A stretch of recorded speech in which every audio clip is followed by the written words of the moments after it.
네, 안녕하세요. 반갑습니다. 오늘은 여러분들하고 분석 대상 교과서를 살펴보는 일을 하도록 하겠습니다. 분석 대상 교과서가 뭐냐? 여러분들한테 지정해서 알려주었고 지난번에 파일을 보냈습니다. 첫 번째는 창비 교과서예요. 창비 교과서 3학년 1학기. 두 번째는 비상 교과서입니다. 이것도 3학년 1학기. 그러니까 중학교가 9종이 있는데 9종 중에서 이제 2개를 선택했습니다.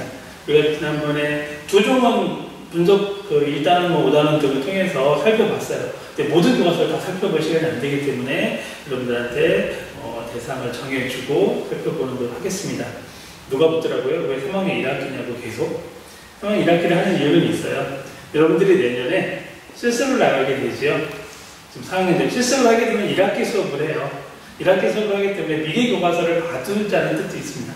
물론 3학년을 할지 2학년을 할지 고등학생을 할지 모르지만 그래도 중학교 3학년 2학기 하는 것보다는 1학기 교과서를 봐두고 가면 내가 간 학교가 여러분들이 봤던 교과서를 선정한 학교가 될 수도 있어요. 우리가 총 4가지의 교과서를 살펴보게 되잖아요. 그래도 좀 꼼꼼하게 그럼 그 4가지 중에 한 반 정도는 봤기 때문에 가능할 수도 있습니다. 물론 채택률이 가장 높다라고 하는 교과서는 살펴보지 않았습니다. 그러니까 여러분들이 볼 수도 있을 거고 채택률이 가장 높은, 채택률이 높다라는 건 고등학교에서 선택한, 중학교에서 이 교과서를 선택한, 중학교별로 자율로 선택한다겠죠? 그 중에 가장 많은 채택률이 선정됐다고 나왔던 부분은 안 했습니다. 그러니까 나중에 혹시 알려줄게요. 그래서 1위가 뭐다라고 할 수 없어서 그렇게 되면 그 교과서를 여러분들이 중학교 가서 많이 보게 되면 적어도 4종 또는 5종의 교과서를 볼 수 있어서 이렇게 선택했습니다. 오늘은 그래도 여러분들 교과서 분석하라고 제시는 해놨는데 그대로 쭉 그냥 분석만 하세요라는 거 지금까지 가이드를 해왔어요. 질문 만들기를 어떻게 하면 좋을지. 지난번에 질문 만들기라는 걸 하고 나서도 교과서의 1단원, 5단원을 질문을 이렇게 분석하면 좋겠다라고 하는 거, 피어쓴 잔순일 수도 있고 다른 것으로 하는 것도 했습니다. 그래서 오늘은 쭉 전반적으로 한번 쭉 살펴보고 교과서가 이런 시스템에서 만들어졌구나라는 안내를 해줄게요. 그럼 여러분들이 꼭 분석하는 게 목적이 아니라 교과서를 좀 더 보는 안목이 커질 거 알겠습니다. 여기에 칠판에 날짜를 잊어버릴까 썼는데 이게 먼저 보였던 사람이 있을 수도 있습니다. 이 날짜는 뭐냐면 우리가 19일에는 오늘 강의를 듣고 그 다음에 한 번 더 있습니다. 한 번 더 있는데 19일에는 여러분들에게 분석교과서 비상에 대한 비상교과서를 조금 더 살펴볼게요. 오늘은 창비교과서를 중점적으로 살펴볼 거거든요. 여러분들이 2가지 중에 하나 선택하라 했기 때문에 어떤 거 선택할지 몰라서 하나만 안내해 줄 수는 없어요. 그게 비상교과서를 조금 더 분석, 살피기를 할 거고요. 그 다음에 19일에는 여러분들이 거의 재택이에요. 여태까지는 이제 여기까지가 끝나면 여러분들한테 교과서 안내는 거의 끝납니다. 그럼 여러분들은 프로젝트 2가 완벽하게 좀 본격적으로 들어가 줘야 됩니다. 여태까지는 다시 19일에도 안내하겠지만 여러분들이 교과서 분석 논문 보고서게 되죠? 교과서 분석 보고서 또는 소논문이라고 했던 부분을 제출하게 되는데 1장과 2장까지를 제출하면 됩니다. 1장은 되게 머릿말이고 2장은 분석 기준 세우기라고 했습니다. 이것까지 여러분들이 세운 걸 보고 여러분들이 이날 제출을 하라고 써줄게요. 그러고 나서 여러분들에게 제가 쭉 살펴보고 조금 이상했다라고 생각하면 제가 컨설팅을 해줘야 돼요. 21일에는 여러분들한테 지금 온라인 강의나 이런 예능 강의 하지 않고 21일에는 제출 시간을 정해줄게요. 21일 전에 제출하고 나면 그 21일 1교시, 2교시에는 저랑 혹시 질문 있는 사람은 제가 톡이라든지 아니면 정 안 되면 페이스 톡이라도 해서 여러분들한테 질의응답을 하고 하는 시간을 갖도록 하겠습니다. 질문이 안 가는 사람이 있을 수도 있고 제가 질문하거나 꼭 필요한 사람은 제가 미리 연락을 해볼게요. 그래서 이걸 제출하는 시간이라고 생각하고 그거에 대해서 얘기를 나누는 시간을 갖도록 하겠습니다. 그럼 제출은 21일에 이거를 페이스북을 하려면 제출은 조금 일찍 해야 되겠죠? 그래서 21일 아마 제가 새벽이라든지 그렇게까지 지정을 해놓을게요. 과제 제출을 꼭 확인해 주면 되겠습니다. 그 다음에 28일은 교과서 분석 완성을 하는 날입니다. 최종 제출이에요. 즉 이날이 뭐냐면 이날이 여러분들 쓰면 미리 일정을 알려줍니다. 프로젝트 완료라고 생각하면 돼요. 그런데 원활까지는 아니고요. 원활까지는 저랑 컨설팅을 좀 받을 수 있어요. 마지막에 이런 걸 조금 더 보완했으면 좋겠다라고 해서 언제까지냐? 5월 말까지라고 제출해요. 이때는 완성본을 제출을 합니다. 제출해야 제가 살펴볼 수 있고 여러분들한테 코멘트를 해줄 수 있어요. 그래서 이렇게 이를 잡을게요. 완성본 제출이라고 생각을 하고, 만약에 여러분들은 제가 컨설팅할 게 별로 없다라고 그대로 완성본을 제출해도 됩니다. 근데 제가 조금 더 살펴보고 이런 부분을 좀 고쳤으면 좋겠다라고 생각을 하면 여러분들이 조금 더 수정할 시간 2, 3일을 줄게요. 그러면 그때 제출하면 됩니다. 이거는 온라인이 됐든 대면 강의가 됐든 그대로 시행이 됩니다. 대면 강의가 만약에 21일에 아직 결정이 안 됐는데 결정되면 알려지겠죠? 21일에 대면 강의가 이루어지면 저한테 여러분들 보고서 쓰를 가져와서 그 자리에서 이루어지는 거고요. 그렇지 않다면 온라인을 통해서 또는 페이스북이라고 하죠. 페이스북 또는 그냥 말만 필요하면 전화를 통해서 이거를 해결을 할 거고, 이것도 제출하는 것도 마찬가지의 시스템입니다. 그래서 일단은 일정을 이렇게 할게요. 그래야 여러분들이 뭘 들어갈 수 있냐? 6월에 많이 남지 않거든요. 약 4주간은 들어가야 되면 교과서 만들기라는 마지막 프로젝트를 여러분들이 들어가야 됩니다. 언제쯤이냐? 아마 이 중간쯤 때는 교과서 만들기에 대한 성취 기준을 제시해 줄 거예요. 성취 기준을 한 2가지 정도 제시하면 여러분들이 미리 준비, 교과서 분석이 빨리 끝난 사람은 교과서 만들기로 조금 일찍 들어갈 수도 있습니다. 그래서 여러분들이 그 프로젝트 하게 되고, 지금부터는 여러분들한테 제가 강의 위주, 이론이라는 강의는 거의 끝났고 여러분들이 거의 실습주예요. 이거는 이론형 실험 실습형 과목이기 때문에 실습이라고 생각해주면 되고, 실습에 적극적으로 참여해준다고 생각해야 됩니다. 실습은 아마 집에서 주로 이루어지는 일이 많을 거고, 필요한 경우 저한테 질의응답을 통하는 일이라고 할 수 있습니다. 여러분들 대면 강의를 하게 돼도 여기에 와서, 강의실에 와서 실제로 노트북이나 여러분들 작업할 걸 가져와서 실제로 작업하는 시간이 주로 이루어져요. 그렇기 때문에 여러분들 이제 강의, 온라인 이렇게 만나는 강의보다는 여러분들 실제로 이제 하는 일이 주로 이루어진다. 앞으로 6주, 7주 동안은 그렇게 생각해 주시면 됩니다. 자, 그래도 조금 더 가이드가 필요하기 때문에 오늘은 요 분석 대상 교과서 살피기를 들어가도록 할게요. 요 일정 다시 한번 잘 생각해 주고 여러분들이 계획을 세우라는 뜻입니다. 이런 일정을 알려드리는 이유는 뭐냐면 강의 계획이라고 할 수 있는데 여러분들이 다른 강의라든지 이런 거에 어떤 속도로 또는 어떤 진도로 나가야 될지를 미리 세워야 됩니다. 그래서 여러분들이 지금 강의를 듣는 게 5월 14일이잖아요. 그러면 14일, 20일, 28일이기 때문에 약 2주 정도, 2주 또는 2, 3일 더 있다면 한 10일 정도 남았다고 생각하고 작업에 들어가줘야 됩니다. 주말 같은 때 잘 활용할 수 있으라고 미리 예고를 합니다. 갑자기 22일 즈음에 와서 빨리 제출하세요. 그럼 당황스러울 것 같아서 얘기를 합니다. 오늘은 5월 중순이 돼서 여름 날씨 같은 느낌도 드는데 그래도 봄 일기라는 것으로 시작할게요.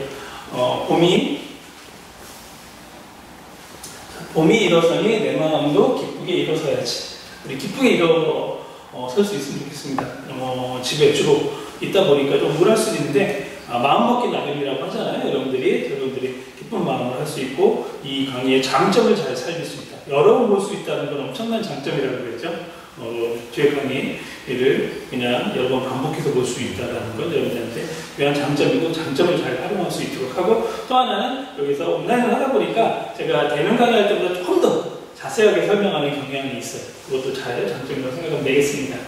나도 어서 희망이 되어야지. 누군가에게 다가가 봄이 되려면 내가 먼저 봄이 되어야지. 그렇죠? 다른 사람에게 기쁨을 주려면 나도 기쁜 사람이 되어야 되겠죠. 행복을 주려면 행복한 사람이 먼저 되어야 되겠죠. 라는 생각을 가졌으면 좋겠습니다. 요거는, 오른쪽은 제 방에 있는 꽤 오래된, 지금 10년 정도가 된 선인장인데, 선인장에 꽃이 폈습니다. 선인장 보기 힘든데, 이게 조금 더 활짝 필 수도 있는데, 이렇게 포봉하고 벌써 10몇 개가 생겼습니다.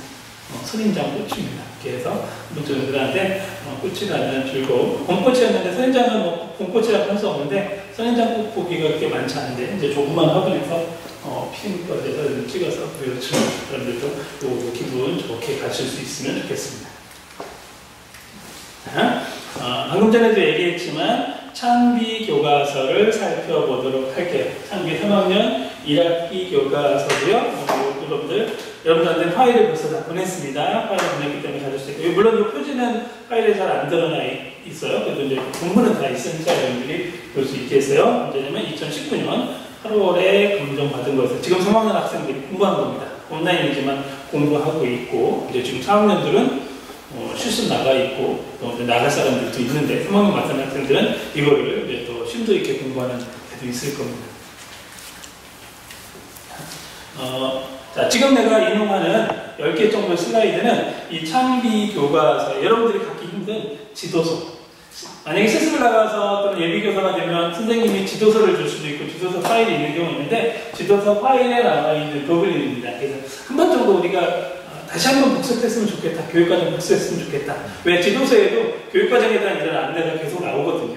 그래서 여러분들은 2015를 열심히 공부했기 때문에 이게 확 들어오지만 현재 선생님들 2015는 또 처음인 분도 있어요. 3학년, 3학년만 쭉 가르치는 분은 2009 가르치다가 이번에 처음으로 2015를 가르칠 수도 있거든요. 그렇기 때문에 이런 교육과정 안내가 나와 있습니다. 가장 큰 교과 구조의 차이는 국어가 초중학교 1학년부터 중학년까지 국어와 고등학교 선택 과목, 국어 1, 2, 그 다음에 화작, 독서와 문법, 문학, 고전을 이루어졌던 것이 2015에 와서는 초등학교, 중학교와 고등학교 1학년까지, 그죠? 고등학교 1학년까지가 공통 과목이고, 고등학교 2, 3학년, 11학년, 12학년 선택 과목인데 선택 과목이 2개가 됐더라. 일반 선택과 진로 선택, 특히 진로 선택은 처음 나온 거죠. 우리 교육과정 역사상 실용국어, 심화국어, 고전 읽기.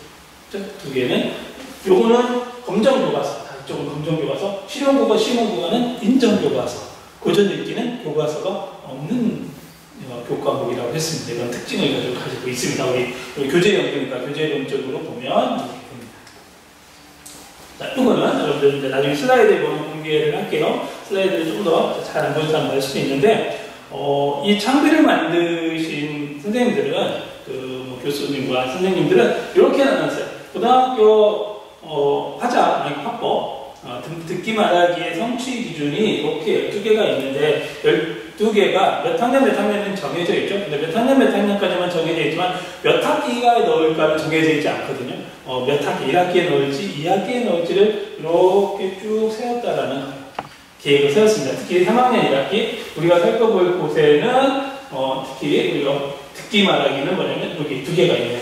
첫 번째, 청중의 관심과 요구를 고려하여 말한다. 두 번째, 여러 사람 앞에서 말하고 부딪힐 때 효과적으로 대처한다. 이렇게 3학 1학기고 또 내게 3학 2학기 이렇게 골고루 배치되어 있는 것을 알 수 있습니다.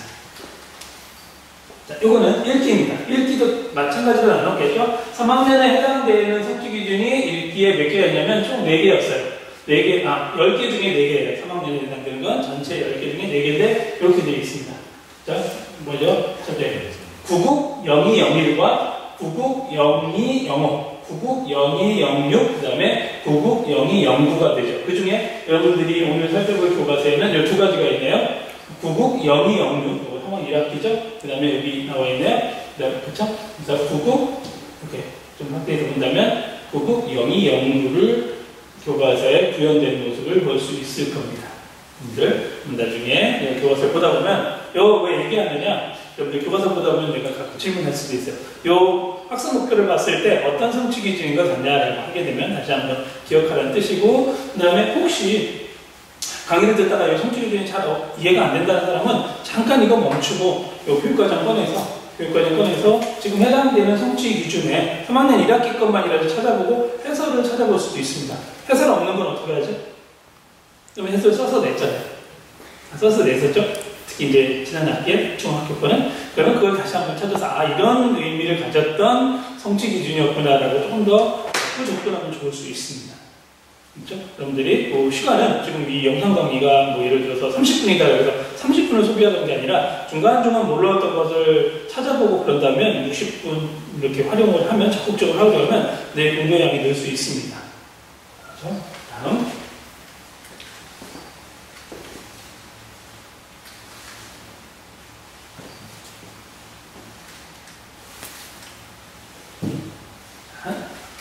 이제 넘어갔어요. 이제 넘어갔습니다. 이제는 03이니까, 북극 03이니까 쓰기네요. 쓰기에는 총 10개의 성취 기준인데, 그 중에 3학년에 해당된 것이 4개입니다. 구국 0301, 그 다음에 구국 0303, 구국 0304, 그 다음에 구국 0310입니다. 이 중에 1학기에 배정된 것이, 3개나 되네요. 3개는 돼요. 첫 번째는 뭐예요? 일학기에는 이제 두 개, 구국, 영상, 영상. 일단 곧 살펴보겠네요. 일단에 대한 거고, 그 다음에 이것도 일단원이네. 쓰기는 두 개다. 지금 상황 1학기에 여기도 보니까 다 일단원에 배정되어 있네요.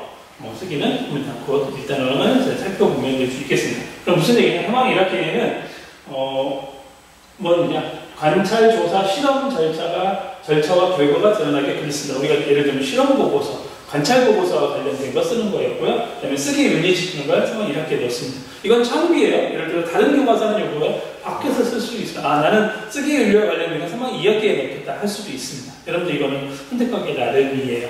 이거는 학기까지는 정해져 있지 않기 때문에. 원래 학년도 정하지 않았다면 학년도 막 섞일 수도 있어요. 근데 학년 섞이는 걸 방지하기 위해서 1학년 배당, 2학년 배당, 3학년 배당을 좀 나눠 놨기 때문에 약간 학년군이지만 사실은 주각과 성취 기준만 보면 학년군의 느낌보다는 학년 배당의 느낌이 나는 거죠. 일단 이상은 학년군인데 실제는 학년이라고 할 수 있는 부분이게 됩니다. 다음에 2022년 만들어진다는 지금 계속 그런 이야기가 들리고 있는데 그때는 어떤 시스템을 갈지는 아직도 잘 모르겠어요. 아직 그것까지 결정되지는 않아서 여러분들이 곧 만나게 되는 새로운 교육관이 나오면 어떤 철학을 가지고 갈지, 학년군의 철학을 갈지, 학년의 철학을 갈지에 대해서 여러분들 그것도 관심을 가지고 지켜볼 수 있겠어요. 알겠죠? 이렇게 학년 배당에 대한 교과서라고 할 수 있습니다.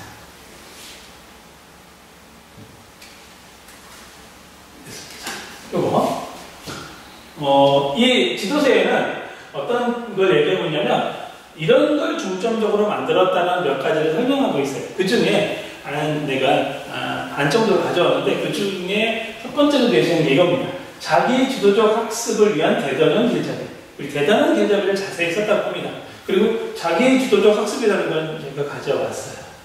여러분들한테 교과서와 관련 연구물 살피기 전주의 영상을 통해서 설명했었죠. 교과서 연구라는 잡지에 쓴 분이 썼던 거였죠. 자기 지도적 학습을 필요로 하는 것이 굉장히 중요하다라고 하는 것. 2015년에 나왔던 교과서 연구 79호에 나왔던 자기 지도적 학습 기억나나요? 아니면 다시 가봐야 됩니다. 여러분들 그 연구물, 그거는 연구 보고서를 요약했던 거 알겠어요? 살펴보겠습니다. 그거 2015년에 그 추구했던 것을 여기서 창부에서도 마찬가지 대신 추구하고 있다. 이 교과서를 만드는 지향점 중에 하나가 이거다라고 할 수 있습니다. 자기 주도적 학습을 위해서 이런 걸 했다라고 하고 있어요. 그래서 이런 것들 안내가 많다라고 대표적으로 제시하고 있습니다. 여러분들 일단 교과서 실제로 한 페이지 한 페이지 넘기면서 볼 때 확인할게요. 그러니까 대단한 학습 목표, 대단한 길잡이 안내글, 대단한 한눈에 보기, 나의 학습 계획. 여기가 이렇게 캡처되어 있는데 나중에 교과서 큰 화면을 통해서 보도록 할게요. 궁금한 사람은 미리 가서 교과서 살펴볼 수 있습니다. 이런 것들이 뭐냐? 스스로 공부하고 안내를 해주면 그대로 따라가고 내가 스스로 계획을 세워보겠다라는 게 자기 주도성을 띄고 있다는 부분입니다. 좀 이해가 되나요? 여러분들이 지난번에 연구물에 이래야 된다고 했는데 실제 교과서에 어떻게 구현됐는지 궁금할 부분이 있겠죠? 첫 번째, 자기 주도성이라는 말 굉장히 중요하다고 했습니다. 이거는 왜 얘기했냐? 여러분들이 이제 프로젝트 세 번째로 교과서 만들 때 여러분들이 자기 주도성을 띄도록 만드는 게 기본 미션 중에 하나가 됩니다. 여러분들이 소단원 하나를 만들더라도 소단원 안내부터 해서 어떻게 스스로 공부해 나갈까라는 장치 같은 것들을 고민할 수 있어야 되거든요. 그래서 그때 참고로 해주면 됩니다. 그러면 내 아이디어만으로 힘들면 기존 교과서가 어떻게 추구했나를 살펴보는 게 큰 공부예요. 그래서 기존 교과서를 여러 개 볼수록 좋죠. 그래서 그 교과서 만들기 전 장치로 분석을 지금 해보는 것도 있는 겁니다. 다음은 이겁니다.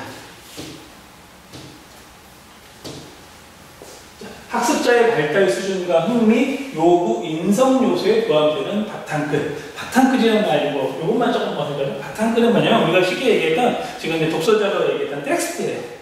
텍스트, 이독성 같은 거 할 때 텍스트, 시, 이런 거 그냥 바탕글이라고 했습니다. 텍스트라고 하는 말을, 약간 외래어니까 우리가 쓰기 되게 부담스러우니까 이렇게 했습니다. 중요한 건, 그 텍스트를 뭐로 해야 되느냐? 텍스트를 뭐로 해야 되느냐? 이게 지금 나와 있는 건 여러분들이, 보게 되는 이제 숲이라는 시를 나온 부분이거든요. 나중에 이제 강은교님의 교과서를 통해서 보게 될 텐데 학습자의 발달 수준 중요하겠죠. 발달 수준과 관련된 거 고민하는 것이 우리가 했던 조금 방금 전에 나왔던 이독성이에요. 발달 수준에 맞는 글이어야 되죠. 시를 선택하더라도 초등학생이 맞는 건지, 중학생이 맞는 건지, 고등학생이 맞는 건지. 여러분들이 예를 들어 깃발 같은 경우는 주로 몇 학년에 이 독성에서 깃발은 주로 고등학생이 맞아요. 초등학교는 있지 않았어요. 왜? 발달 수준의 깃발을 이해하기는 초등학교는 너무 힘들다라는 거죠. 그 다음에 흥미 요구 수준 이런 게 나올 때는 되게 재밌는 글이라든지 퀴즈 같은 걸 시작하는 경우도 있습니다. 그 다음에 중요한 게 인성이고요. 인성이라는 부분 강조한다고 그랬죠. 인성, 창의 인성교육이라고 했어요. 그래서 이제 인성을 강조해야 되는 거. 인성을 강조하다 보니까 요즘 많이 나오는 부분에 배려라든지 이런 부분이 나오는 거죠. 특히 우리가 국가적으로 어려운 사태를 겪으면서 배려라든지 나만 아니면 내가 아닌 거죠. 나로 인하여서 내가 그냥 어떤 엄청난 매개체가 돼서 주변에 있는 많은 사람들에게 피해를 줄 수 있기 때문에 이것도 이제 인성적인 요소라고 할 수 있습니다. 나는 뭐 건강하니까 괜찮아 문제가 아니죠. 주변의 사람들까지 어려움을 겪기 때문에 우리가 서로 공동대화하는 공동체적 의식 같은 것도 중요한 거죠. 그러다 보니까 우리가 핵심 역량에 공동체적 의식과도 연결되는 부분도 있습니다. 다음에 체험 중심의 또는 활동 중심의 창의 융합. 창의 융합은 2015 교과서의 굉장히 특징이라고 했고요. 우리가 살펴보는 이 창기 교과서는 맨 뒷부분에 대단원이 끝나면 창의 융합 활동을 제시하고 있습니다. 그런데 창의 융합 활동이 좀 재미가 없으면 안 되니까 이 교과서는 체험 중심, 활동 중심으로 하고 있다는 걸 하고 있습니다. 여기 자세히 보면 알지만 주변에 숨어있는 아름다움 찾기, 노래 장르별 가사의 특징 검증하기, 친구가 관심을 가질 만한 책 소개하기, 21세기 주제별 사진전 이야기. 우리가 살펴본 3학년 1학기 이런 게 다 나오진 않지만 전체, 이 창비 교과서의 전체는 이런 것들이 친구를 위한 시 처방전 만들기, 책상 위 주인공 선발 대회, 한국 직업 법률 배우기 등 이런 굉장히 좀 재미, 흥미, 그 다음에 체험할 수 있는 것들로 창의 융합 활동을 했다라고 하는 부분입니다. 어떻게 했는지는 우리가 교과서 3학년 1학기 걸 좀 살펴보면 4개의 창의 융합 활동을 보니까 조금 더 살펴볼 수 있겠습니다. 요겁니다. 요거는 여러분들한테 이 교과서를 예를 들어서 한 학기에 배우는 게 몇 차시라고 그랬죠? 100차시 정도 된다고 그랬어요. 100차시, 국어가 100차시. 그런데 몇 퍼센트 정도 배정한다고 그랬죠? 지난 학기에 좀 있었는데 80% 배정한다고 그랬습니다. 그렇다면 우리가 여기 4개 단원으로 이루어졌죠. 4개 단원이면 한 과목에 기본적으로 몇 차시라고 생각하면 되겠어요? 한 20차시 정도라고 생각하면 되겠죠? 20차시. 근데 똑같지 않습니다. 성취 기준에 따라서 어떤 건 25차시가 되고 어떤 건 15차시가 될 수 있는데 그거를 만드는 거는 그것을 만든 사람들의 구현, 즉 표준으로 제시한 겁니다. 근데 실제로 여러분들이 교실에서 구현되는 것은 꼭 그렇게 가는 건 아니죠. 그게 뭐였죠? 우리 배웠던 용어가? 교과서? 재구성입니다. 재구성이죠. 실제 수업에서는 달라질 수 있어요. 만약에 시 하나가 나왔는데 시 하나 그러면 안 되겠다. 그럼 2개를 하나 더 보충해줘야겠다. 그것도 그게 뭐냐면 교육과정이겠죠. 교육과정이 되겠죠. 재구성은 무슨 교실 수준, 교수학습 수준의 교육과정을 구현. 그럼 교실 수준의 교수학습을 구현하는 사람은 누구다? 바로 선생님들이. 여러분들이 전문성이 발휘되는 게 이런 부분이죠. 근데 우리가 기본적인 교과서 만든 사람들은 이런 표준화를 마련했다라는 것을 알고 가는 건 중요하죠. 되게 표준에서 변형을 시키거나 적용하거나 응용을 하게 되니까 이렇게 됩니다. 자, 1단원, 3, 4부터 나왔네. 3월, 4월이죠, 이게? 3월, 4월, 3, 4가 아니고, 3월, 4월, 1단원, 2단원. 삶을 바라보다. 삶을 바라보다. 숲, 아까 얘기했죠, 숲. 강은교, 텍스트, 바탕글, 텍스트를 가져왔고요. 그 다음에 1단원에 쓰기도 갖다 썼네. 보고서 쓰기와 쓰기 윤리시키기. 아까 성취기준, 기억나는? 성취기준, 쓰기와 성취기준 2개가 쓰인다겠죠. 2개가 다 1단원에 쓰였네요. 1단원에 쓰였네요. 아까 보고서 쓰기는 다른 거였죠, 성취기준. 그 다음에 쓰기 윤리시키기는 또 다른 거였죠. 이 교과서에 보면 알지만 성취기준 2개를 1소단원에 집어넣었어.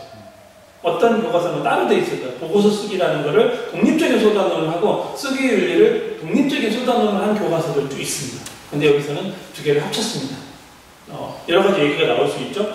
굉장히 쓰기 윤리가 중요하다라고 좀 독립적으로 갔으면 좋겠다라고 하는 의견인데 이렇게 되면 사시가 적게 되니까 이렇게 되어 있습니다. 그 다음에 2소 단원은 국어의 의문과 문장, 우리가 국어 의문론 시간에 좀 배웠던 얘기들이 나오게 되고요. 이렇게 돼서 이거를 보면 넘겨볼게요. 옆에까지 연결돼요. 여러분들이 이 슬라이드는 이 슬라이드와 옆 슬라이드를 옆에 이렇게 붙여놓고 보면 좋습니다. 근데 여기서 너무 작아서 제가 분할을 시킨 건데 이렇게 돼 있어요. 옆으로 보면 1소 단원, 이게 1소 단원이에요.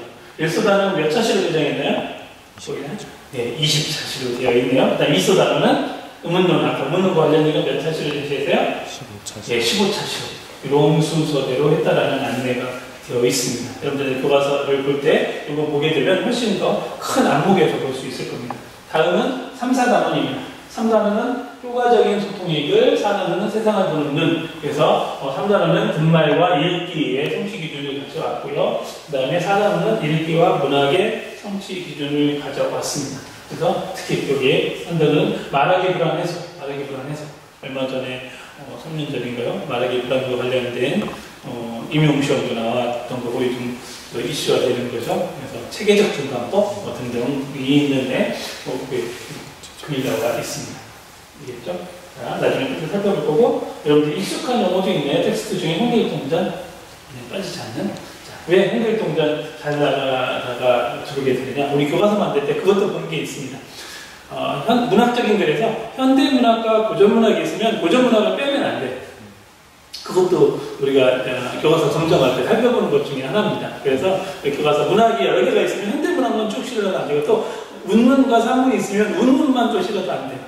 혹시 앞에 기억이 나나 모르겠네요. 한번 볼까요? 자, 여기에서 뭐 했어요? 여기서 보면 이 글 문학적인 글이라 그러면 숲이었죠? 숲. 이거는 현대시죠? 현대문학 중에서도 운문이라고 할 수 있죠? 그러면 또 우리 문학이 그렇게 많지 않은데 1학기에 문학이, 이게 또 문학이겠죠? 이게 문학 쓰겠습니까? 문학이죠. 그러면 1학기에 뭘 쓰고 있어요? 이제 고전 문학과 관련된 거고, 고전 산문을 써. 이런 것도 균형감을 가능하면 맞추려고 합니다. 실제로. 이거는 교과서 만들 때뿐만 아니라 시험 낼 때도 마찬가지예요. 얘가 수능 시험이라든지 임용 시험 낼 때도 무조건 그 주제가 고전 문학도 실려야 되고 어떤 일정 비율이 있어야 되고 그다음에 운문과 산문도 나중에 계산해 봅니다. 그 주로 쓰이는 우리가 시험 문제라고 하면 그 발문이 되게 이게 텍스트가 되겠죠. 지문이라고 하는 거고 교과서에서도 여기는 바탕글이라고 했는데 텍스트도 마찬가지 그런 고민을 하게 됩니다. 혹시 여러분들이 만약에 문학 단어를 만들게 된다라고 하면 문학 단어인데도 그런 고민도 해줘야 되는 것이 기본이라고 할 수 있습니다. 이렇게 되죠? 자, 여기 아까 3단원은 몇 차시에 말하기 불안 25차시네. 혹시 보면 알지만 성취 기준이 굉장히 많죠. 말하기 불안해서 청중 고려하기, 점검하고 조정하기 읽기. 성취 기준이 어떻게 보면 지금 성취 기준이 꽤 많다라고 보이죠? 그러다 보니까 몇 차시를 배정한 거예요? 25차시를 배정했네요. 그 다음에 앞에 보면 이거 4단원은 동일한 화제, 다양한 관점, 사회문화적 배경으로 관련된 것, 읽기와 문학과 관련된 건 몇 차시였습니까? 15차시. 혹시 그럼 차시 기억나나요? 아까 1차시는 몇 차시 기억나나요? 20차시. 다시 한번 빨리 가볼게요.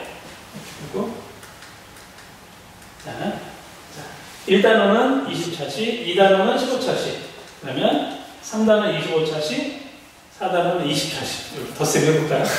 80차시요. 80인가요? 네. 맞습니까? 네네. 맞네요. 아까 얘기했던 거였죠? 우리가 약 100차시 조금 넘긴 하는데 몇 차시 정도, 몇 퍼센트 정도를 배정한다? 80%를 배정하고 나머지는 여러분들이 그럼 20시간 정도를 뭐 하느냐? 그건 여러분들이 되게 권한입니다. 어떤 걸 늘릴 수도 있고요. 그렇다고 20시간 다 수업하지 못해요. 학교 행사도 있고요. 때로는 뭐 수련회 가는 경우도 있고요. 또 3학년에 뭐 현장학습 또는 뭐 수학여행이라는 거 하게 되면 시간도 좀 빠지거든요. 그래서 그런 여유 시간 10% 정도 빠지고 또 10여 시간은 여러분들이 더 할 수도 있습니다. 흥글동전 읽었으면 흥글동전 비슷한 다른 것도 판소리개를 한번 판소리개 손을 한번 더 읽어보자라고 해서 또 추가로 제시할 수도 있고요. 그건 여러분들의 자유, 무슨 자유를 권한이 나갈 수 있죠. 전문성이 나갈 수 있습니다. 물론 학급이 여러 개면 나 혼자만이 아니라 이제 옆에 같이 가르치는 분은 고려할 수도 있지만 여러분들이 많이 주어지는 부분이 있습니다. 그래서 교과서는 그렇게 배정됐다는 걸 여기서도 볼 수 있습니다. 이게 쭉 단어가 어떻게 구성되어 있는지 살펴본 겁니다. 자, 1단원은 이렇게 되어 있습니다. 쭉. 제가 1단원, 2단원, 3단원, 4단원은 단원 설정의 이유. 이거는 여러분들이 교과서에서 볼 수 없거든요. 지도서에 나올 수 있는 부분이어서 제시를 했습니다. 자, 1단원, 단원 설정은 이렇게 했다라고 제시를 합니다. 예전에 교과서 만들기 할 때는 교과서 만들기하고 발표할 때 발표할 때 이 단어를 왜 설정했는지도 발표해서 프리젠테이션 한 적이 있거든요. 근데 지금은 여러분들이 시간이 짧아서 그걸 못하지만 내가 어떤 교과서를 만들고 나면 이 단어를 왜 이렇게 만들었고 이 단어를 어떻게 설정했는지라는 이유까지도 알고 있어야 된다는 걸 염두에 두라는 뜻이고 이렇게 구성되어 있습니다. 그리고 이렇게 되어 있습니다. 이건 여러분들이 하나하나 살펴보진 않을 건데 여러분들이 PT를 통해서 조금 더 출력을 해서든지 보면 되겠습니다. 일단은 이렇게 되어 있습니다. 아까 20차시 되어 있죠? 이게 뭐냐면 요 대단원에 대한 어떻게 보면 좀 구체적인 또 아니에요. 자, 1차시는 뭐 하겠다? 대단원 열기를 하겠다. 바탕, 그죠? 1차시는 열겠다. 그 다음에 숲 감상하기를 몇 차시 정도 배정한 거예요? 1, 2차시. 1, 2차시는 뭐고? 1차시는 앞에 있잖아. 지금 무슨 얘기냐? 여기에서 1차시와 여기까지가 같이 이루어지는 거예요. 예를 들어 요거죠. 대단원 목표 확인과 개관하기, 말해보기, 사진 자료까지가 일단은 끝나는 게 아니라 여기 숲 감상하기의 일부분까지도 1차시라는 거고요. 그래서 2시간까지가 여기서 마치는 거예요. 숲 감상하기, 바탕 감상까지가 나오게 되고 학습 활동, 활동지를 하는 게 여기까지 되겠죠. 3에서 11차시가 되겠죠. 꽤 생각보다 길죠? 차시가 굉장히 활동이 구체적으로 이루어지고 많이 이루어질 겁니다. 활동을 꽤 많이 하게 됩니다. 여러분들이 시 하나 읽거나 혹시 시 교과서 만들려고 그러면 보통 여러분들이 막 2, 3차시에 끝내는 경우도 있거든요. 여기를 달고 예를 들어 숲이다. 그럼 2차시부터 시작했다 해도 몇 차시 정도입니까? 쏟아는 마무리를 뺀다고 해도 여기가 한 7, 8차시 정도가 배정되어 있죠. 숲이라는 시 좀 이따 보겠지만 그거 가지고 7, 8차시. 즉 7, 8차시면 일주일에 한 4시간 정도, 한 2주 정도를 하나를 떼떼 가지고 배울 수도 있습니다. 근데 우리 학생들은 내가 가르친 아이들은 숲은 한 3, 4차시면 끝나. 그러면 뭐 3, 4차시를 쉬는 게 아니라 다른 시를 가지고 와서 더 공부할 수도 있죠. 그게 여러분들이 교과서 적극적인 재구성이라고 할 수도 있습니다. 그 다음 보고서 쓰기. 요거는 이제 교과서 검정하면서 얘기가 많이 나왔는데 여기서부터 나오죠. 생각 열기를 빼서부터 여기까지 대단한 창의비 활동을 빼면 몇 차시로 되어 있냐면 12, 13, 14, 15, 16, 17, 18 7차시로 되어 있어요. 7차시 동안 보고서 쓰기와 쓰기 일기를 다 배우는 건 좀 벅차다라고 얘기하는 사람들도 있었습니다.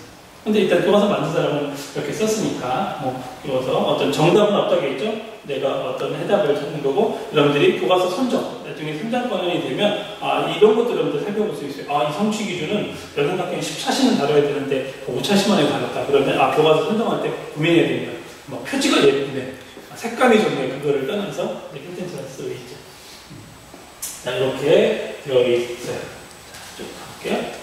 다음에 창 2단원 이렇게 설정이 되어 있습니다. 의문의 책에 구국 영사 영의와 구국 영사 영육, 문장의 짜임과 양상을 한다는 문법에 나와 있는 성취 기준 2개를 가지고 단원을 만들었습니다. 뭐 혼문장, 변문장 이런 말들 나오겠죠.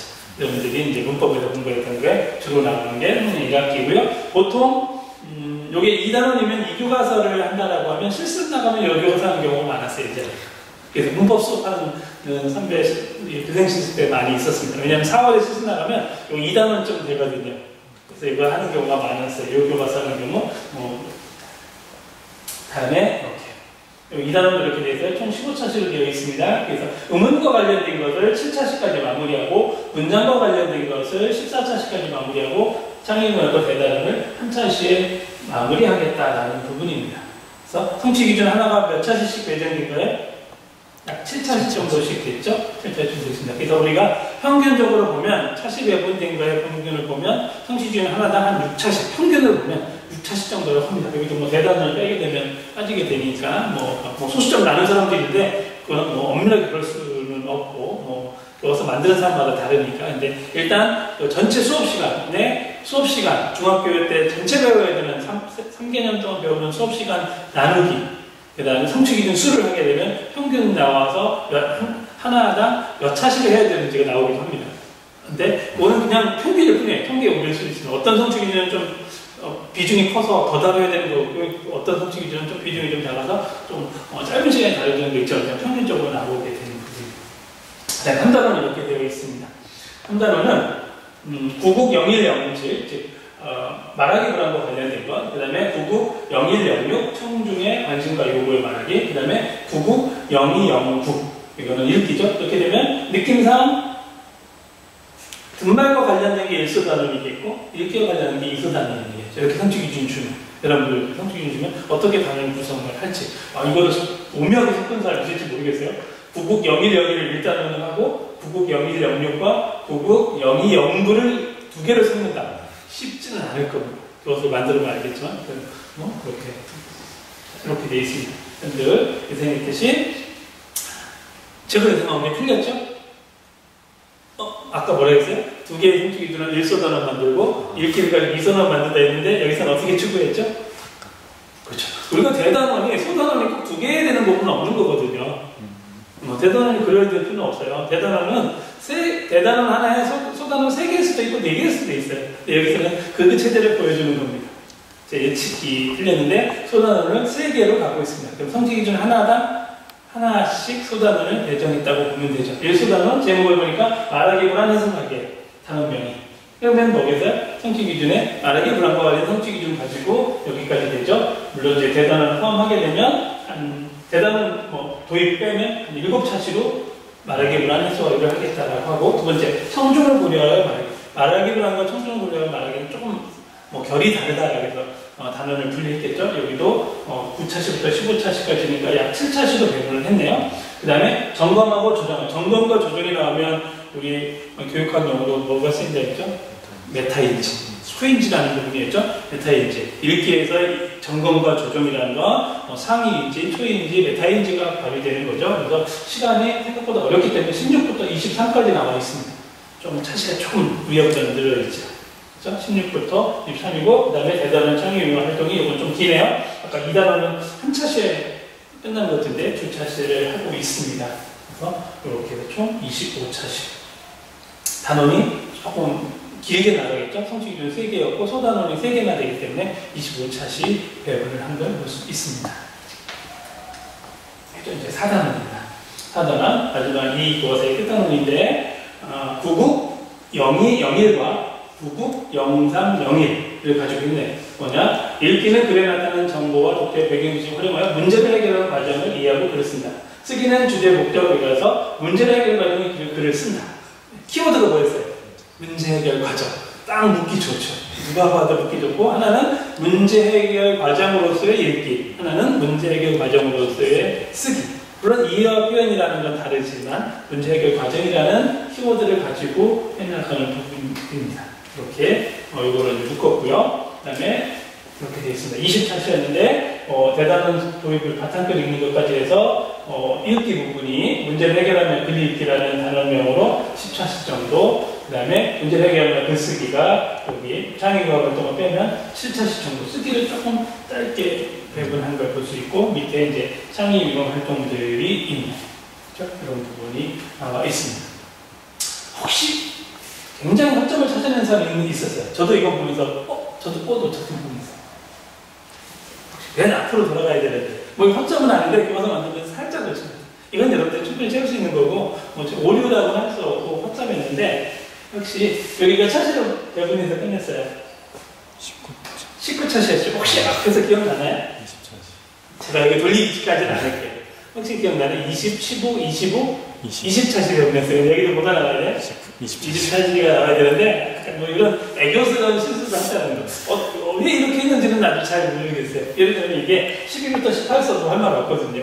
12부터 18 쓰고 이게 19, 20을 써도 여기서 그럼 여러분들 요 차시 같은 건 누가 여러분들이 잘 해결하면 돼요. 교과서 전문가인 여러분들이 해결해야 될, 교사가 해결해야 될 부분이 있는데 가끔 이렇게 우리가 알고 있는 교과서나 지도서가 완벽하진 않고 약간의 애교스럽게 이런 실수도 할 수 있다라고 생각하면 재밌게 볼 수 있겠습니다. 이렇게 4단원까지 다 살펴봤습니다. 요거는 우리가 살펴볼 교과서는 아닌데 지금 제가 4학년을 강의하면서 재미있는 부분이 있어서 가져왔어요. 이게 3학년 2학기에 나오는 거예요. 3학년 2학기의 창비. 여러분들 3학년 1학기 교과서 분석할 건데 그 교과서에 48, 49쪽에 글쓰기 부분이 나오는데, 글쓰기에 나오는 생각 넓히기라는 좀 더 읽어보기라는 두 쪽에 이렇게 나왔습니다. 글쓰기는 자신감이 절반. 지금 4학년 논리연술 중에 제가 교재 읽어야 될 책이 3권이었거든요. 3권 중에 하나의 부분인데 여기에 잘 안 보일 텐데 여기 있어요.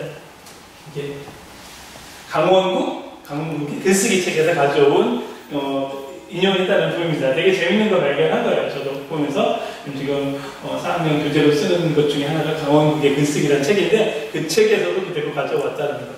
4학년들은 모를 수도 있어요. 여러분들 그냥 읽었을 수도 있지만 지금 읽는 여러분들이 4학년이나 제가 이런 책 더 읽었으면 좋겠다라고 하는 부분이 교과서에서 인용될 수도 있고 또는 교과서에 인용 안 됐으면 여러분들 재구성할 때 이렇게 가져와서 쓰게 되면 굉장히 훌륭한 자료가 될 수 있고 여기 말로 하면 바탕끝, 제가 주로 쓰는 말은 텍스트가 될 수 있다라고 보면 되겠습니다. 이걸 읽었던 사람은 아마 4학년이 요거 가서 이거 책을 읽고 나서 실습 나가서 이거 보면 되게 재밌을 수도 있거나 아니면 가르칠 때 보면 나 이 책 다 읽었었는데 그럼 훨씬 이거에 대한 설명을 많이 해줄 수 있거든요. 그게 바로 배경지식이에요.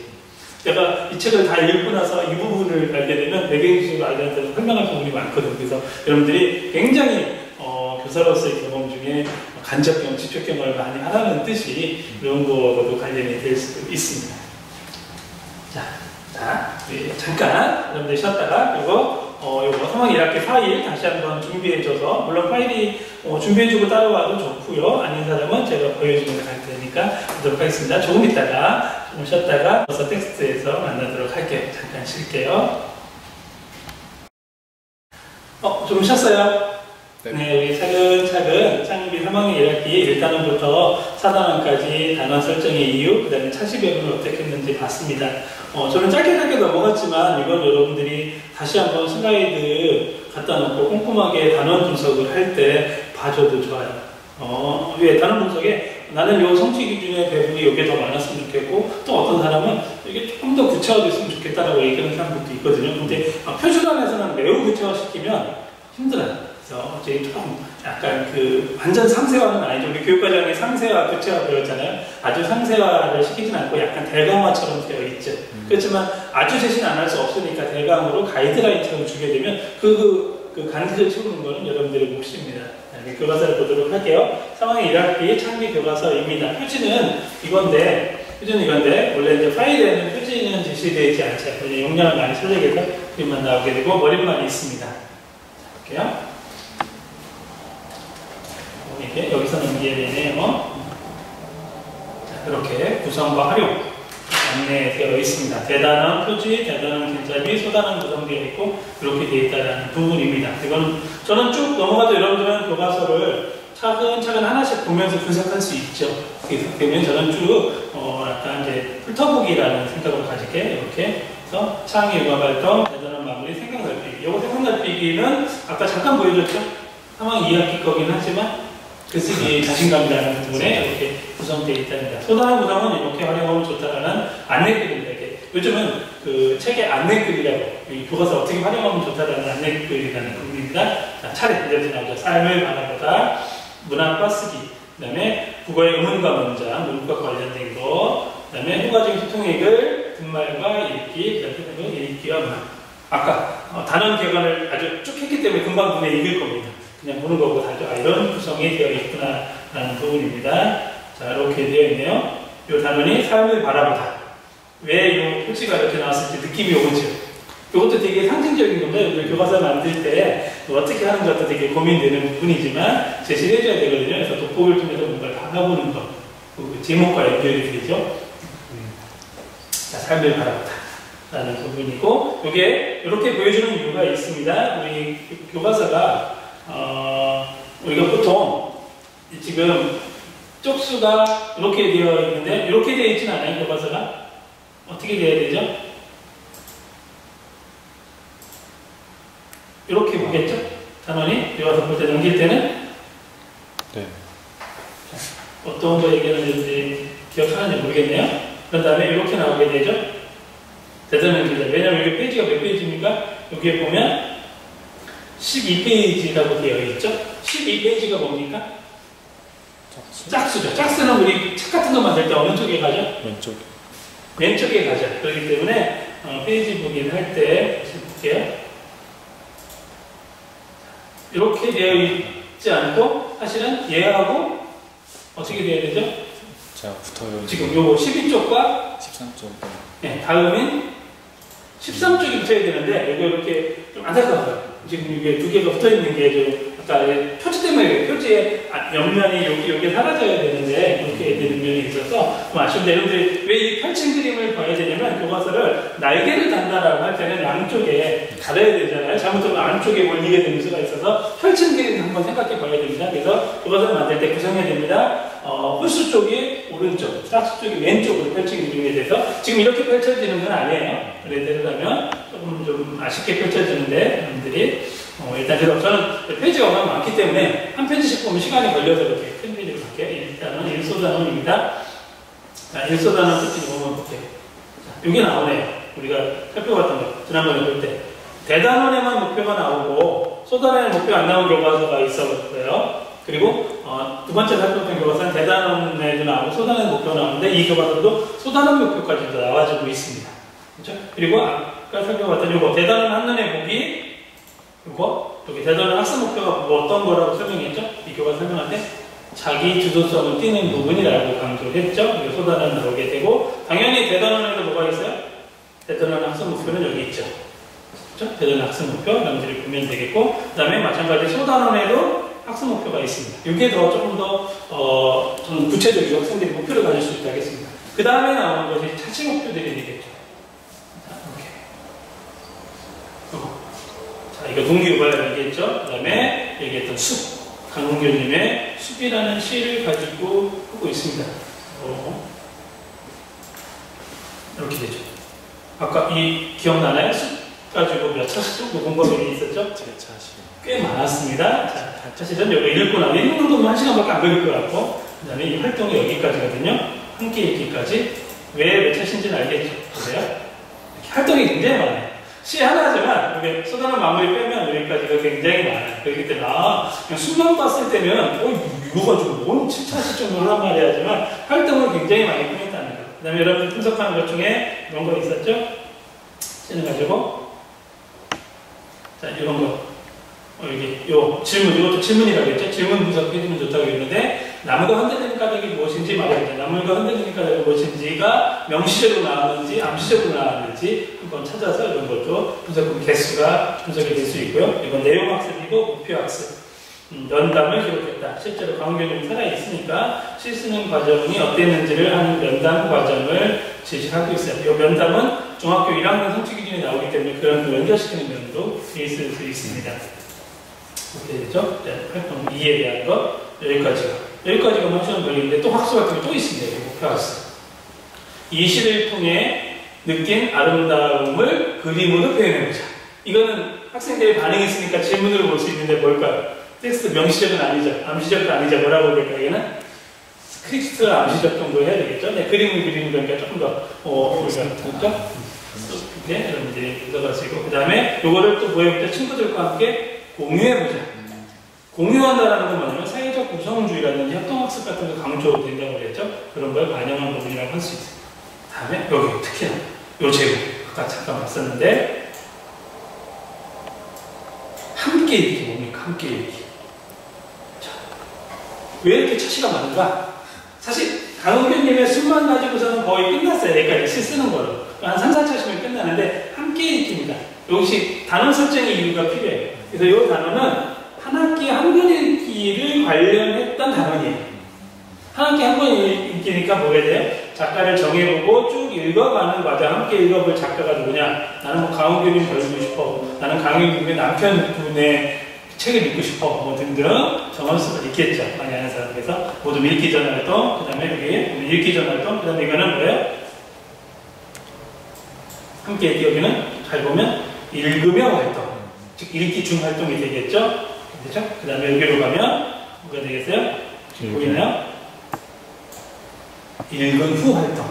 특히 읽기 전, 중, 후에 맞춰서 한 학기 한 권 읽기를 제시하고 있습니다. 그 다음에 예를 들면 뭐를 들었어요? 소나기를 들었네요.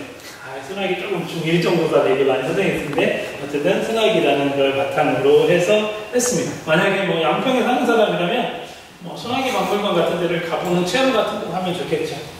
소나기 박물관 우리 여기 이제 선배님들은 그 양평 문학관으로 우리 그 소나기 박물관을 갔다 온 적도 있어요. 우리 과 전체에서 아마 보시기를 혹시 겪은 사람이 있을 수도 있겠습니다. 근데 갔다 온 사람은 이런데 양평으로 갔다 온 적도 있습니다. 그래서 가평까지 해서 갔다 온 적도 있습니다.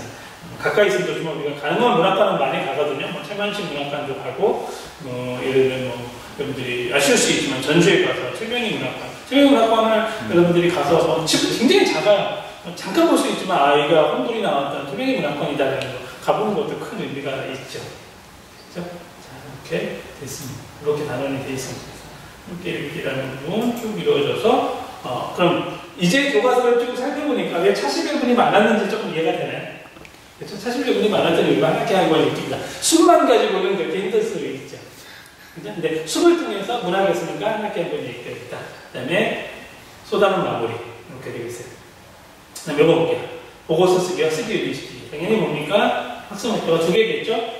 자, 관찰 보고서, 조사 보고서, 실험의 절차 결과 드러나게 글을 쓴다. 쉽게 얘기해서 이 보고서를 쓴다. 어떤 사람이 얘기해요? 실험 보고서, 관찰 보고서는 국어보다는 과학과적인 요소가 더 강하다고 하는데, 또는 사회과적인 거죠. 관찰 보고서, 조사 보고서. 그렇죠. 국어과는 어떤 과다? 도구교과다. 도구교과니까 다른 걸 쓰는 것을 알려줘야 되죠. 실험 보고서를 과학 시간에 실험 보고서 쓰는 법을 자세히 알려줄 수도 있지만 그렇지 않은 경우가 있죠. 그 다음에 요거 성취 기준 가지고 2019년에 임용시험도 나왔었습니다. 이 보고서 쓰기에 임용시험에서도 요 성취 기준 가지고 2019년 쓰기에서 그거를 낸 적도 있습니다. 한번 궁금한 사람 문항 살펴보세요. 그래서 뭐 임용시험 그런 건 아니니까 각각의 하나하나의 성취 기준이고 여기 교과서에서 가져왔었어요. 예시를. 그런데 2019년만 해도 2015 교과서가 나오기 전이었기 때문에 2009 교과서의 일부분을 가져와서 예시를 들었었습니다. 그렇죠? 그러면 지금 이제 2015 나왔으니까 지금부터 나눠준다면 2015 교과서로 예시를 들겠죠. 이 성취 기준은 무슨 얘기냐? 그러면 2009 때도 있었다는 얘기예요. 비유사하게 생각내기 이렇게 쓰기 윤리 지키면 보고서 쓰기. 자, 보고서 쓰기를 쓰기 윤리를 지키면서 했으면 좋겠다라고 합니다. 한국 연걸 정리하게 쭉쭉 나오게 되죠. 이거 볼 수 있습니다. 여러분들 교과서 하나하나 살펴보면 되고요. 이게 어떤 교과서냐? 관찰 보고서인지 조사 보고서인지 실험 보고서인지 좀 다르게 되죠. 이렇게 제시한 부분이 있고요. 뒤에 보면 실제로 실제 학습 활동 이런 부분이 나옵니다. 자, 자원봉사 활동에 대한 청소년들의 인식과 참여 실태 조사. 자, 이게 중3 교과서고 중3 교과서 보고서 쓰기도 냅니다. 가끔 이걸 보면서 제가 느끼는 건 여러분들이 가끔 여기 잠깐 제시했는데 교과서 분석 소논문을 대학교 2학년 때부터 쓰라고 그랬어요. 그 다음에 이게 두 번째 쓰는 거죠. 대학교 2학년 때 보고서 쓰는 걸 되게 어려웠고 두려우면 안 됩니다. 여러분들은 중학교 수준인데 이런 참여 실태 조사를 시키게 되고 뒤에 참고문 한다는 것까지 다 해보게 됩니다. 그 여러분들이 체험해보지 않고 중학교 3학년 돼서 어떻게 보고서 쓰라고 할 수 있어요? 보고서 충분히 써봐요. 어찌 보면 이거는 분석 보고서예요. 분석 보고서. 조사하면서고 뒤에 한번 가볼게요. 조사 목적과 동기 차례 다 지키고 있습니다. 우리가 우리는 뭐 서론 본론 결론으로 쓰고 있지만 뒤에 보면 이렇게 다 신문조사에서 조사 결과 어떻게 제시할 건가, 그 다음에 여기에 쓰기 윤리를 어떻게 지켜야 되는가 퍼센트 해야 되겠는가, 그 다음에 여기까지 나오게 됩니다. 마찬가지로 참고문헌 지시까지도 나오게 되죠. 이것까지는 다 가르치게 되어 있고요. 지금 이것도 좀 모자르다. 좀 더 강조해야 된다고 합니다. 중학생들도 보고서 쓰는 일이 꽤 많아서 쓰기 윤리를 지키라고 얘기를 많이 하거든요. 그럼 여러분들도 당연히 지금 이 교과서 분석 논문 쓰면서 쓰기 윤리 지키는 거 좀 볼 거고, 여러분들 인용한 거 주석을 제대로 달았는지, 인용 표시를 제대로 했는지 확인할 겁니다. 여러분들 머리에서 나오는 거면 상관이 없지만 다른 책을 인용하는 건 얼마든지 괜찮다 그랬습니다. 뭐 자기 주도성을 나는 이런 거로 본다. 그러면 지난번에 교과서 분석 연구문이라는 자기 주도 학습, 또는 자기 주도성이라는 걸 정의 내린 거 있었죠, 개념. 그걸 갖다 쓰게 되면 그 인용만 다뤄주면 돼요. 뭐 내가 만든 것처럼 하지 마요, 여러분들이. 그래서 연구문을 여러 개 읽고 나서 연구문에 쓴 것을 잘 내가 적절하게 인용하는 건 여러분들이 공부하는 겁니다. 특히 학부 때까지는 그런 거 인용은 잘 해도 돼요. 내 이론이 충분하게 나오는 건 박사과정 정도예요. 학부 때까지는 남의 이론을 갖다가 내 생각을 잘 정리할 수 있으면 되고, 내 주장을 근거로서 다른 사람의 글을 가져오는 것도 큰 도움이 됩니다. 이렇게 되어 있습니다. 실제로 보고서 쓰게 되어 있어요. 학습활동 쭉 실제로 보고서로 쏟아내는 방법이 되고 있고요. 그럼 창의형 활동 잠깐 살펴본다 하겠죠? 볼게요. 키우는데 우리 주변에 있는 아름다움 찾아보기. 두꺼운 종이 가운데가 빈 번찬층을 만들어보자. 이거 만들어야 되네요. 이렇게 해서 예를 들면 뚫어서 이렇게 살펴보라는 얘기네요. 이렇게 보면 어쩌면 카메라 렌즈라고 하고, 카메라 사진을 찍는 사람은 그것도 또는 어떤 만드는 사람은 프레임이라고 합니다. 틀이라고 돼. 프레임에 따라서 달라진다라고 하는 부분이 있는데 이거에 따라 어떻게 달라지는가라는 부분이고 이 창을 통해서 보게 되면 이렇게 일부분만 보일 수 있다는 부분이죠. 한번 차려보자.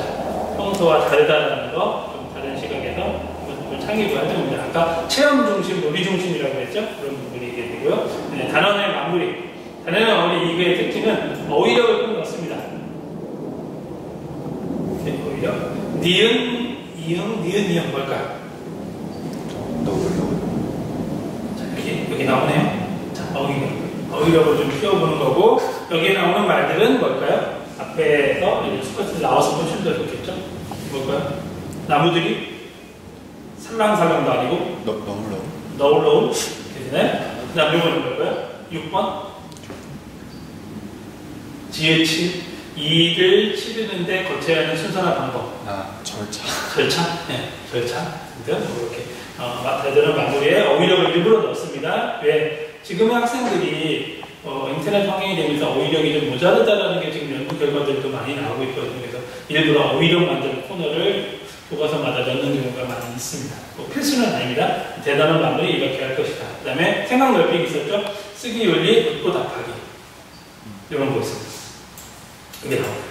이미 제출했던 과제물을 다른 교과목의 과제물로 다시 제출해야 돼. 중복 제출해야 된다. 등등 이런 거. Q&A처럼 되어 있죠? 상식에 속하는 내용에 관해서 추천을 밝혀야 하나요? 상식에 통하는 지식이나 정보는 추천을 밝히지 않아도 된다. 라고 있네요. 그 다음에 자료를 검색하다 보니 여러 군데에서 동일한 자료를 확인되는데 그럴 때는 어떤 것을 추천을 주셔야 되나요? 최초 실린 곳이 가장 좋겠죠. 근데 최초 실린 곳을 밝혀지지 않으면 그대로 지금 있는 곳을 밝혀야 되겠죠. 여기 저작권 수업이라는 것도 있습니다. 특히 우리 학교에는 지식재산학과가 있거든요. 지식재산학과에서 굉장히 많이 다루기도 합니다. 그래서 이제 쓰기 지식재산 캠프를 해서 우리 과들도 몇 명 참석한 적도 있고 그렇습니다.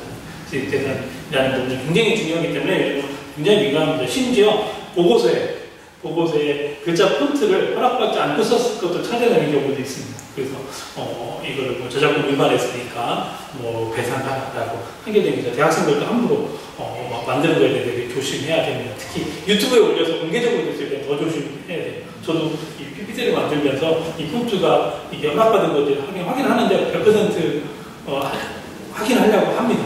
근데 혹시 이게 예쁘다고 조금 갖다 쓰는 게 굉장히 조심스러운 거죠. 그래서 쓰던 거 좀 평범하지만 남의 지적재산권을 지켜줘야 되니까 여기까지가 일단 의문이었어요. 이 다음은 함께 의문이었죠? 쭉 한번 살펴볼게요. 의문의 책에 여기 어떤 상징인지는 알겠죠? 어떤 사람은 약간 너무 유아스럽다라고 하는 적도 있어요. 중3 교과서인데 근데 예쁜 것도 좋아하니까 근데 이렇게 됩니다. 이게 뭐가 숨어 있을까요? 주어진 이름에 해당되는 누구일까요? 오수민? 등등 찾는 게임식으로 하고 있죠. 물불, 의문은 미음과 비읍 차이가 하나의 엄청난 차이를 가져온다. 쉽게 아다르고 어다르다 이런 거겠죠. 그렇죠? 그런 노래도 있었어요. 님이라는 글자에 점 하나를 찍으면 남이 되는 세상. 너무 오래전에 쭉 유명해서 님이라는 글자 난 안 할게요. 정신 그것도 의문의 차이죠. 이냐 아냐에 따라서 오늘 쭉 갈게요.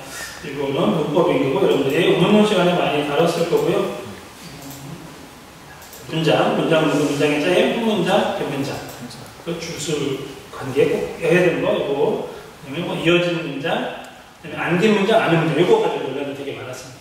안긴 문장, 아는 문장. 우리 교육과정에는 안긴 문장, 아는 문장이라는 용어가 한 번만 쓰입니다. 어떤 건지 한번 찾아보세요. 아는 문장이라는 게 있을까요? 안긴 문장이라는 게 있을까요? 교육과정은 솔직히 그냥 한번 찾아보아서 어떤 사람은 다른 용어를 쓰지 말아야 된다는 얘기를 했는데 지금 이 교과서에서 아는 문장, 안긴 문장 다 쓰고 있습니다. 그 다음에 이어진 문장도 이거 나오죠. 이거는 언제죠? 의문문 때보다는 형사문제 공부를 했을 거라 생각이 됩니다. 형사문에서 꼭 기억해 줘야 되는 부분이에요. 창의 부분은 끝까지 이어지게 되죠. 자, 대단한 마무리. 어휘력은 이렇게 키우네요. 이거는 또 퍼즐로, 그 다음에 소리의 차이는 느낌의 차이다. 반짝반짝, 번쩍번쩍. 이거는 잘 모음 가지고 하는 부분이고, 음성 모음일 때 어떻게 되냐를 제시하고 있네요. 네. 일단, 말하기 불안해서 하기라는 부분이 나옵니다. 대단은 똑같이 나오게 돼요. 말하기 불안해서 하기 쭉 나오게 되죠. 자, 왜 들고 있을까? 이게 뭘까? 약간 까딱한 적이 있어요. 요거 보면 알겠는데, 이렇게 만약에 누구 인터뷰한다든지 쉬운 일은 아니죠. 특히 그 스포츠 선수들 인터뷰할 때 매일 나와서 인터뷰는 괜찮은데 어떤 시인이 갑자기 좀 그날 굉장히 잘 MVP에서 인터뷰하는 거 보면 되게 떨리는 목소리들 굉장히 많이 볼 수 있습니다. 텔레비전도 그렇고요. 예를 들어서 유명한 영화 배우도 그 연애 프로그램에 나오면 조금 떨리는 경우가 보는 적도 있어요. 이게 말하기보다는 조금씩 다 가지고 있고, 여러분들도 발표시키면 되게 많이 떨고 됩니다. 특히 수업 시간 시키면 이제 떨림이 있는 경우도 있고요. 더 많이 떨린다는 건 이제 임용 시험 2차 면접과 2차 수업 시간에 가면 그렇게 떨린다는 얘기를 많이 합니다. 여러분들 그런 경험 혹시 그 정시 말고 수시로 들어온 사람 혹시 제 앞에서 떤 적 있나요? 면접 본 학생 중에 있을 수도 있어요. 안 떨린 척 하지만 속에서는 되게 떨렸던 적이 있을 수 있습니다. 대입시험에서 면접 보고 말하기보다는 누구나 조금씩은 다 가지고 있습니다. 그걸 어떻게 해소하는 거죠? 그 다음에 제가 만약에 그걸 강조한다면 합법경련에서 얘기한다면 이 추천하는 영어가 있습니다. 사실 이거를 보라면 좋은데 여러분들이 이거는 볼 수 있을지 모르겠습니다. 킹스 스피치라는 영화가 있거든요. 킹스 스피치라는 영화를 영국 배우 하는 건데 좀 길지만 보게 되면 말하기 불안한가 어떻게 해야 되는 그런 부분이 좀 나와 있는 부분이에요. 한번 정도 꼭 추천하는 영화이기도 합니다. 실제로 유익 수업할 때 말하기 불안과 같은 수업할 때 킹스 스피치를 영화의 자료로서 이거를 여기서 영상은 제시하면 안 되거든요. 저작권에 걸려있는 문제이기 때문에 그걸 가지고 수업 자료로 쓰신다는 분 많이 봤습니다. 뭐 정도 참고해줘도 좋고 이런 것도 봐주면 이런 말하기 불안과 관련 수업할 때 이 영화 어떻게 활용할까라는 부분을 충분히 수업 중에 자료를 해서 일부분을 보여주는 게 굉장히 수업의 자료로서 영리 목적이 아니라 이렇게 활용할 수 있습니다. 킹스 스피치 검색하면 나오게 될 거예요. 말하기 불안 어떻게 극복할까 하는 거고 요즘 더 이슈가 됐던 부분입니다. 말하기 불안 극복 체조도 있다. 실제로 체조하고 몸 좀 풀고 이렇게 들려보고 하는 경우가 있죠. 그 다음에 일본 연습 많이 하는 점. 그 다음에 그런 게 굉장히 많이 노출됐으면 좋겠다. 그런 거죠. 세계대 눈감법 이렇게 계속 많이 된 거고. 그 다음에 이제 청중을 고려해야 말하기. 관심과 니즈를 고려했으면 좋겠다라는 부분입니다. 왜 별을 따고 있을까요? 상상해 봤는데. 누가 따달라고 했겠죠? 누가? 내가? 왜 내가 따고 싶어서 딴 게 아니라 아마 청중에 별 따르게 따지 않았을까라는 생각도 됩니다. 이게 생각 내역이 맛있는 과일 여러분들이 꼼꼼하게 살펴볼 수 있겠어요. 쭉 그냥 훑어보기 볼게요. 발표 내용 구성하는 거, 발표니까 내용 구성하는 거고 조직하는 것까지 나오게 되죠. 그 다음에 실제로 평가해보고 뭐 해보자? 3분 말하기를 해보자라고 합니다. 3분 말하기. 쉬운 활동은 아니에요. 실제 교실에서 구현된다면 3분 말하기 한다라면 한 20명 있다라고 해도 60분이 걸리죠. 그럼 중학교니까 1시간에 끝날 수가 없어요. 3분 말하고 딱딱 들어가는 건 아니잖아요. 그러니까 최소 2시간을 잡아서 해보게 되고 친구들끼리 평가해봐야 되는 거. 그래서 이걸 만약에 수행평가를 한다면 공정성 문제가 나올 수 있고 고민해야 됩니다. 왜? 국어 시간에 처음에 발표한 사람과 그 다음 시간에 발표한 사람은 조금 더 준비할 시간이 다르다 이런 얘기가 나오는 부분이거든요. 그래서 어떻게 해결할까라는 것도 됩니다.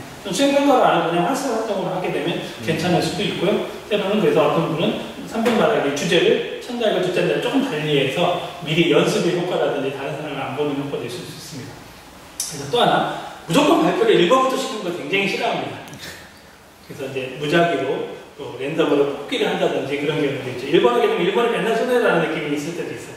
평가다 보면 좀 음악 시험, 리코더 시험 볼 때도 1번부터 1번은 연습을 이렇게 놓고 물론 1번을 자원하는 사람도 있어요. 먼저 마음 편하게 늦게 갈수록 더 불안하다는 사람도 있을 수 있는데 그래서 이거를 어떤 순서를 할 것도 굉장히 말하기는 중요해요. 쓰기의 시험하고 좀 달라요. 쓰기는 동시에 시작해서 거의 동시에 끝나는데 말하기는 연습 시간이라는 부분이 달라요. 그래서 토론 평가도 마찬가지예요. 토론도 조별로 평가하게 되면 맨 처음에 한 토론팀과 맨 마지막에 한 토론팀은 연습의 시간이라든지 남의 거를 관찰할 시간이 많아서 힘들죠.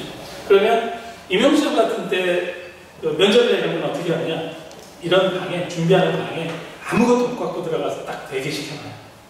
그래서 예를 들어서 10시에 보는 사람은 10시에 딱 가서 면접 모양을 딱 뽑고 나서 그거를 보고 나서 잠깐 구상하고 나서 발표를 해요. 그리고 나머지 그럼 오후 5시 하는 사람은 뭐냐? 오후 5시까지 그냥 대기해요. 어떤 문항인지 몰라요. 스스로 그냥 마음으로 연습할 수 있는 어떤 문항에 대한 대비는 없어요. 그러면 5시에 들어간 사람 5시에 딱 들어가서 옆 방에 가서 문항을 딱 보고 똑같이 대기 시간, 구상할 시간 갖고 나서 면접관 앞에 가서 면접을 하는 식으로 해서 공정성을 가지려고 합니다.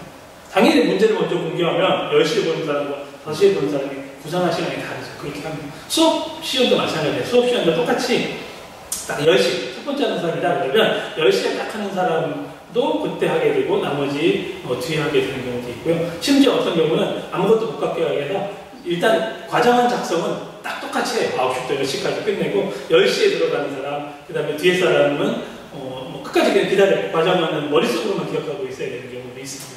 이게 말하기라는 부분은 평가로 왔을 때는 굉장히 좀 어렵고 제약이 많은데 이게 평가가 아니라 교수학습 중에 이루어진다면 굉장히 조금 더 볼 수 있죠. 그래서 이 말하기를 평가 장면보다는 교수학습과 관련된 쪽으로 갔을 때 조금 더 부드럽게 되는 경우가 많죠. 그래서 관찰법을 평가 장면에서 써야 된다는 얘기를 합니다. 그렇죠?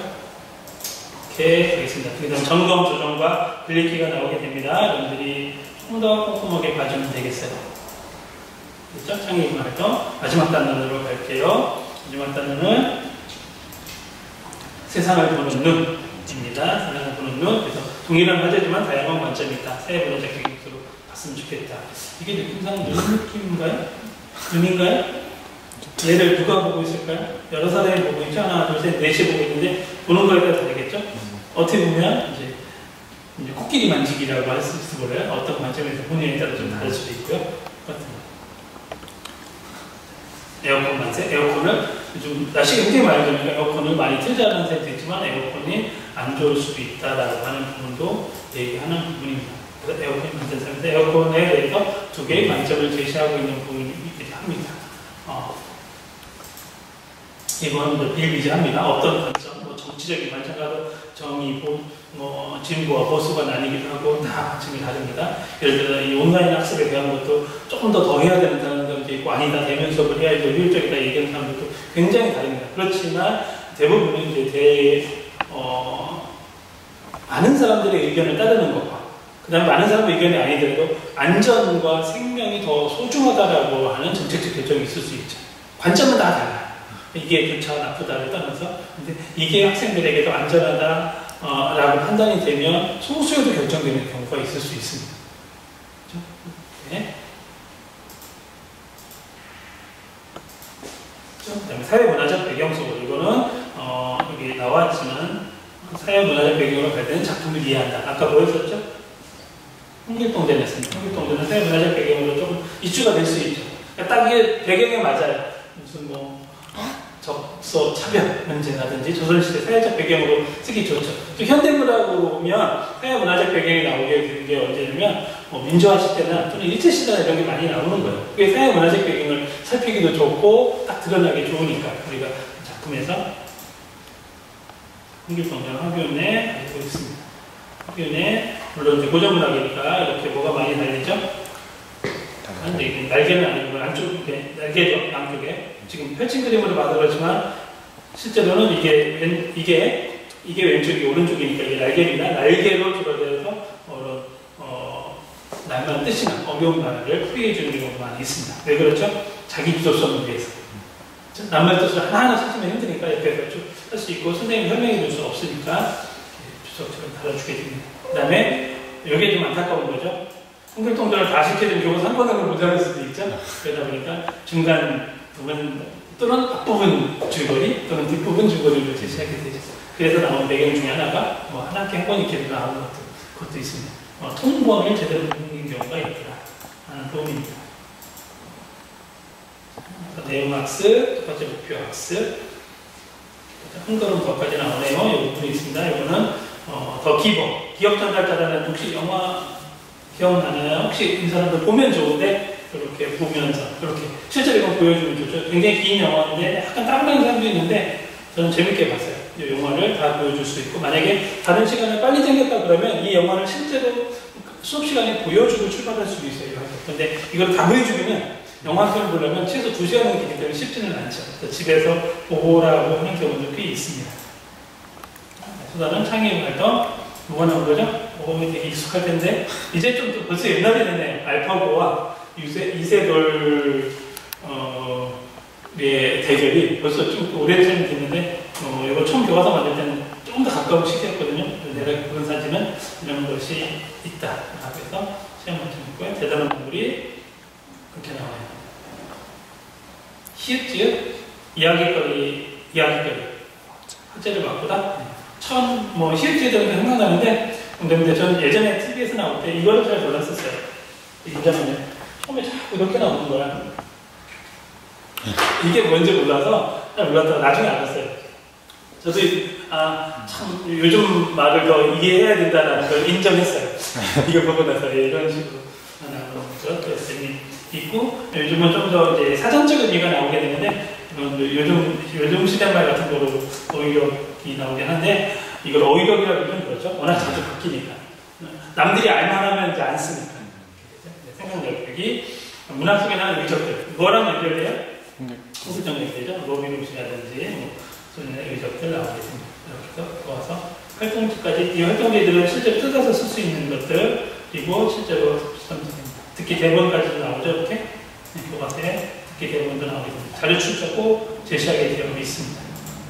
이렇게 나오게 되죠. 그 다음에 여기 보면 그냥 잠깐 할게요. 굉장히 반가운 사람이 이런 거 하나 있어요.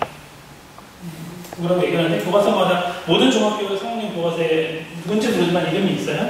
그냥 반가운 사람이에요. 그래서 이 중학교 교과서는 제가 다 감정 심의를 했었기 때문에 굉장히 익숙하게 됩니다. 자, 지금까지 우리 창비 교과서 3학년 1학기 쭉 살펴봤습니다.